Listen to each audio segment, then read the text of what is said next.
Vipin C Vijayan കൊച്ചിയിൽ തുടരുന്ന വിപിൻ പറഞ്ഞു വന്നത് ഇവിടുത്തെ അധ്യക്ഷ തെരഞ്ഞെടുപ്പുമായി ബന്ധപ്പെട്ടുള്ള പരസ്യ പ്രതികരണങ്ങൾ, തർക്കങ്ങൾ, വലിയ ചേരിപ്പോരുകൾ, കോൺഗ്രസിനകത്തെ പ്രശ്നങ്ങൾ, കോൺഗ്രസും ലീഗും തമ്മിലെ പ്രശ്നങ്ങൾ, അതിനിടയിലാണ് നാളെ മേയർ തെരഞ്ഞെടുപ്പ്. വിപിൻ,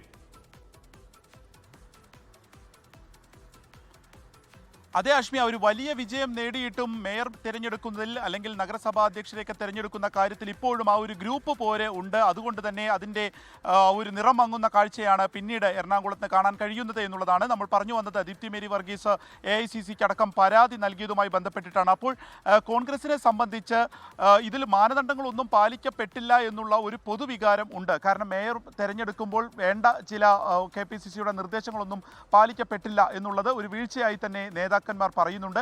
അതിനൊപ്പം തന്നെ ഗ്രൂപ്പ് പോരിൻ്റെ ശക്തമായിട്ടുള്ള ഒരു കാര്യം കൂടിയാണ് ഇപ്പോൾ മേയർ തെരഞ്ഞെടുപ്പ് കൂടി വ്യക്തമാവുന്നത്. അതിവിടെ മാത്രം നിൽക്കുന്നില്ല. കൊച്ചിയിലെ ജില്ലാ പഞ്ചായത്ത് വൈസ് പ്രസിഡന്റ് സ്ഥാനത്തേക്കും ഗ്രൂപ്പ് പോര് ശക്തമായി തന്നെ നടക്കുന്നു എന്നുള്ളതാണ്. ഇന്നലെ കോർ കമ്മിറ്റി യോഗം ചേർന്നിരുന്നു. അതിൽ നിന്ന് ഒരു വിഭാഗം ഇറങ്ങിപ്പോകുന്ന അത്രയും വലിയ സാഹചര്യമാണ് ഇന്നലെ ഉണ്ടാവുകയും ചെയ്തത്. ഇനി നമ്മൾ നഗരസഭകളിലേക്ക് വരികയാണെങ്കിൽ ആ കണക്കൂടി നോക്കണം. ജില്ലാ പഞ്ചായത്ത് പ്രസിഡന്റായി KG രാധാകൃഷ്ണൻ തന്നെ ആയിരിക്കും. കാരണം അതൊരു സംവരണ സീറ്റാണ്. അതുകൊണ്ട് തന്നെ അതിലേക്കൊരു മത്സരമില്ല. KG രാധാകൃഷ്ണൻ UDFിൻ്റെ അവിടെ ജില്ലാ പഞ്ചായത്ത് പ്രസിഡന്റാവും. LDFിന് ആകെ കിട്ടിയ ഒരു നഗരസഭ എന്നുള്ളത് കൊച്ചിയിൽ ഏലൂര് മാത്രമാണ്. ഏലൂരിൽ ലൈജി സജീവൻ ചെയർപേഴ്സണായി മാറും. ഒപ്പം തന്നെ തൃക്കാക്കരയിലേക്ക് വന്നാൽ UDFിൻ്റെ റാഷിദ് ഉളംപിള്ളി, ഒപ്പം തന്നെ ആലുവയിൽ സൈബി ജോളി എന്നിവരാണ് ഇപ്പോൾ മത്സരിക്കുകയും അവർക്കാണ് ഏറ്റവും കൂടുതൽ മുൻതൂക്കം ഇപ്പോൾ നിൽക്കുന്നത് കോൺഗ്രസിൽ. ഒപ്പം അങ്കമാലിയിലേക്ക് വന്നാൽ അവിടെ ഇഞ്ചോടിഞ്ച് മത്സരമാണ്. 7 സ്വതന്ത്രരാണ് ജയിച്ചിരിക്കുന്നത്. ഈ സ്വതന്ത്രരെ കൂടെ നിർത്തിക്കൊണ്ട് ആരായിരിക്കും അവിടെ ഭരിക്കുക എന്നുള്ളതും ഏറ്റവും നിർണായകമാണ്.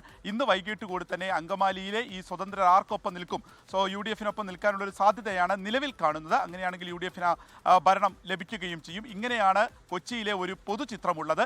ഒപ്പം ഈ ഗ്രൂപ്പ് പോര് അത് നിയമസഭാ തെരഞ്ഞെടുപ്പ് അടുത്തിരിക്കുന്ന വേളയിൽ കൂടുതൽ ശക്തമാകുന്നു, കൂടുതൽ ഭിന്നത രൂക്ഷമാകുന്നു എന്നുള്ളത് കൂടിയാണ് ഈ തദ്ദേശ തെരഞ്ഞെടുപ്പ് കഴിഞ്ഞ് മേയർ തെരഞ്ഞെടുപ്പ് കഴിയുമ്പോഴുള്ള ഒരു ചിത്രം.